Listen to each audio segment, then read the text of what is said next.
Alors cette vidéo, elle s'adresse à tous les employés d'entreprise qui ont envie ou besoin de faire une vidéo d'entreprise, mais qui ne savent ni comment s'y prendre, ni pourquoi il faut véritablement en faire une. J'ai créé un guide complet dans lequel je t'apprends à créer des vidéos d'entreprise, même si tu n'as jamais touché une caméra de ta vie. Il se trouve dans la description et tu peux le télécharger à partir de maintenant.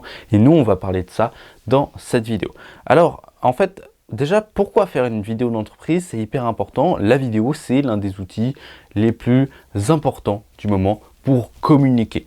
On communique plus avec des photos, enfin en tout cas on communique beaucoup moins avec des photos, mais beaucoup plus avec des vidéos. Parce que la vidéo, si tu arrives à capter l'attention d'une personne pendant 3-4 minutes, tu as gagné le jackpot. Si pendant 4 minutes, tu peux lui donner ton brief, ton message, alors là, elle sera beaucoup plus enclin à faire ce que tu as envie qu'elle fasse. C'est-à-dire passer commande, t'appeler, réserver un truc avec toi. Peu importe le problème, la vidéo peut le résoudre. Que ce soit un problème de recrutement dans ton entreprise, tu peux présenter ton entreprise pour les nouveaux salariés, pour leur donner envie de passer en entretien chez toi. Ça peut être par exemple un témoignage client.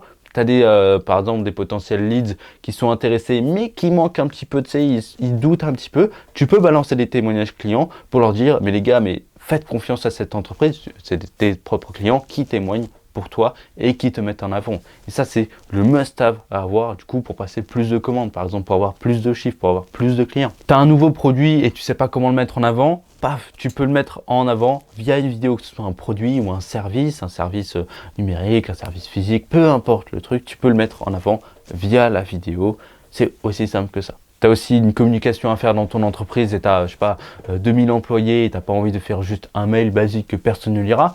Tu peux très bien utiliser la vidéo pour passer un message hyper facilement. Ça apporte énormément de choses parce que tu as juste à faire par exemple la vidéo une fois et elle va tourner en boucle encore et encore et encore. Si tu fais une vidéo témoignage client, elle peut marcher pendant 10 ans sans problème et te rapporter des dizaines voire des centaines de nouveaux clients hyper facilement et toi tu as juste travaillé une seule fois pour faire la vidéo. C'est pour ça qu'il faut absolument faire des vidéos d'entreprise corporate, peu importe le nom que tu lui donnes, c'est hyper important. Il y en a plein des types de vidéos d'entreprise à faire, mais il faut au moins en faire une pour commencer. Toutes les entreprises avec lesquelles j'ai travaillé et qui ont fait leur première vidéo, elles ont tout de suite recommandé une seconde vidéo parce qu'elles ont eu des résultats incroyables. En fait. Elles n'ont pas décuplé leur chiffre d'affaires non plus, mais en tout cas, ça les a vraiment aidés. Ça a été une bonne expérience, ça a été un bon moment de partage et surtout, on a eu les résultats qu'on voulait derrière, que ce soit recruter des personnes, présenter un produit, passer un message. Moi, j'avais par exemple une fois, c'était un vieux monsieur, il transmettait la direction de l'entreprise à son fils et du coup, on a dû faire une vidéo pour ça, pour montrer à ses clients qu'ils peuvent toujours faire confiance à cette entreprise-là et ça a super bien marché. La vidéo, elle était top. En plus, on a profité pour présenter de nouveau l'entreprise. C'est une nouvelle vidéo qu'on a fait qui va marcher pendant les 3 à 5 prochaines années. Du coup, ça va te permettre de faire la transition entre l'ancien directeur et le nouveau directeur. Donc, ils ont été hyper ravis de cette vidéo-là. Donc, ok, bon, on va faire des vidéos. Comment on fait des vidéos? Je te conseille encore une fois d'aller télécharger le guide pour créer des vidéos d'entreprise qui se retrouve dans la description. On va le faire assez rapidement. La première chose à faire, c'est de préparer ton projet. Il faut poser les bases.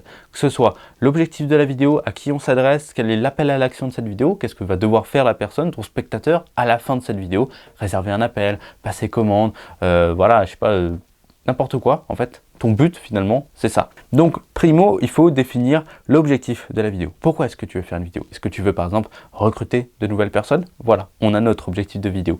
Et avec cet objectif de vidéo là, on va découler sur ce qu'on va devoir poser comme question, quels sont les sujets qu'on va aborder dans cette vidéo là. Une fois qu'on a ça, on va ce qu'on appelle rédiger, ce que soit un plan, un script, une sorte de bullet point ou simplement les questions qu'on va devoir poser à la personne qui est interviewée. Parce que là, dans la plupart du temps, on va faire des interviews. Le mieux, c'est une interview, tu sais, t'es posé un petit peu comme ça, comme dans les vidéos d'illustration que je te montre. Et là, tu parles à une personne. Mais cette personne, c'est qui? C'est toi ou un vidéaste professionnel, un journaliste, peu importe le truc. Mais c'est une personne avec qui tu vas discuter. Parce que les personnes, elles sont pas à l'aise devant une caméra. Donc, il faut toujours qu'il y ait une deuxième personne avec qui elles discutent. Pas c'est une question-réponse, non, elles discutent. Il y a une différence et on va l'aborder un petit peu plus tard. Donc voilà, tu dois rédiger soit un script. Alors le script complet, c'est quand on regarde la caméra, on a un prompteur, etc. Alors on n'a pas tout ça. Donc tu peux rédiger un plan ou simplement des questions. Moi, je fonctionne tout le temps maintenant sous forme de bullet point, de questions. Parce que je sais quelles sont les questions que je vais devoir poser à mon audience. Alors si tu veux les questions comme ça, tu as juste à m'écrire un commentaire et je te ferai aussi ça, je te le rajouterai sur le guide, les questions qu'on pose dans une vidéo d'entreprise. Et moi du coup je mets de ça, je fais uniquement des questions pour aller de l'avant. Ça sert à rien de rédiger un script parce que les personnes ne sont pas à l'aise du tout. Elles vont se contenter de lire leur script et ça va être un petit peu cafouillis. Donc c'est mieux. Et encore une fois, il faut quand même avoir un bon rôle d'accompagnant, de personnes avec qui on discute. Sinon, ça va pas marcher. Il faut les mettre à l'aise. Ensuite, on va préparer le tournage. En fait, une vidéo, c'est pas que la vidéo qui compte, c'est le son. Tu vois, là, moi, j'ai un micro-cravate qui capte mon son. Le son est bon, le son est propre. Du coup, tu m'écoutes. C'est hyper important. Par contre, si, petit exemple. Là, tu vois, je te parlais comme ça tout le long de la vidéo. Bah, tu voudrais pas me parler, en fait. Tu serais déjà parti de cette vidéo-là. Pourquoi? Parce que le son est pourri. Le son, c'est hyper important. Donc, il faut capter un bon son. Alors, si t'as pas de matériel pro, de micro, machin, un truc chouette, c'est pas grave. Il y a plusieurs astuces. D'abord, tu peux prendre le téléphone, ça suffit largement. Tu peux avoir un téléphone, tu sais, moi j'ai un téléphone ici, et je peux enregistrer le son ici, tu vois là-dessus. Là, il est invisible, ouais. Là, il est invisible, pourtant il est à 10 cm de ma bouche. Et ça peut très bien marcher. Donc tu filmes avec un téléphone, tu enregistres le son avec un autre téléphone, tu synchronises ça en post-production, et voilà, basta, nickel. Deuxième chose, c'est que le son, du coup, tu vas pouvoir l'améliorer avec l'IA. Il y a plein d'IA maintenant qui existent, qui permettent de transformer un son téléphone un peu pourri en un son, on va dire, professionnel. Donc ça peut très bien marcher. Troisième chose, choisir un environnement dans lequel il n'y aura pas de bruit. Là, tu vois, moi je suis dans mon bureau, il n'y a personne qui va arriver, qui va mettre de la musique, qui va parler, il n'y a pas de rendez-vous, il n'y a personne. Donc toi, dans ton entreprise, ce que tu vas devoir faire, c'est trouver un moment soit calme, là où il n'y a personne qui travaille, où il n'y a personne dans l'open space, soit réserver un bureau pour tourner cette vidéo-là. Comme ça, là, tu seras tranquille, il n'y a personne qui va te déranger. Là, moi, sur ma porte, par exemple, il y a un petit truc d'hôtel qui dit interdit d'entrée, je suis en train de tourner. Donc, ne me dérangez pas, sauf si, évidemment, il y a une urgence, etc. Donc là, j'ai aucun bruit qui va arriver. Même s'il est midi, j'ai ma famille à la maison qui mange, etc. S'il y a ça sur ma porte, personne ne va venir me déranger. C'est aussi simple que ça. Donc, il faut vraiment se mettre dans un endroit où il n'y aura pas de distraction, pas de bruit, et ensuite, on va pouvoir tourner. Ensuite, il y a le son, mais il y a aussi les lumières. Là, tu vois, hop, il y a une petite lumière, c'est joli. Là, j'ai une autre lumière. En fait, tout ça, ça fait la qualité visuelle de ta vidéo. Plus ta vidéo elle va être qualitative en termes de visuel, de son, etc., plus ça va faire professionnel, plus ça va donner envie de faire confiance à cette entreprise-là. C'est pour ça que aussi, je conseille quand même de faire appel à un vidéaste professionnel qui ne fait pas que de la vidéo, mais qui est aussi ce qu'on appelle un conseiller de l'entreprise. C'est l'accompagnement qu'on va avoir dans le projet, dans la création vidéo, dans l'interview aussi. C'est le vidéaste généralement qui pose les questions, qui met à l'aise la personne et tout, qui s'occupe de tout finalement. C'est hyper important ça. Donc ça, c'est la préparation, son, lumière, etc. Beau cadre, c'est quand même important d'en avoir une. Alors, je ne peux pas tout expliquer dans cette vidéo-là, mais grosso modo, essaie de faire à peu près la même chose. Et s'il y a plein de tutos sur Internet, sur ma chaîne YouTube, tu peux t'abonner.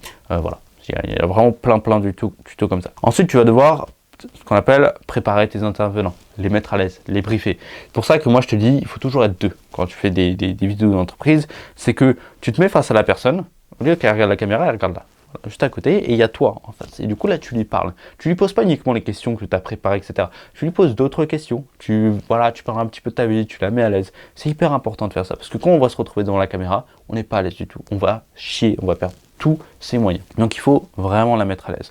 Alors j'ai fait une autre vidéo dans laquelle je t'explique un petit peu tout ça, c'est ma vidéo de la semaine dernière, tu pourras peut-être aller la voir, ça va vraiment t'apporter aussi pas mal de choses. Si tu n'as pas de... Évidemment je suis vidéaste professionnel, mais si toi tu n'as pas de matos, tu n'as qu'un téléphone, comment faire? C'est simple, tu prends ton téléphone, ou tu peux prendre un petit trépied, je suis sûr, c'est un pôle communication chez toi, au marketing, ils doivent en avoir un.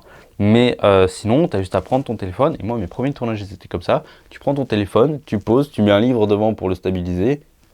Et voilà, c'est de la débrouille, mais ça peut très bien passer.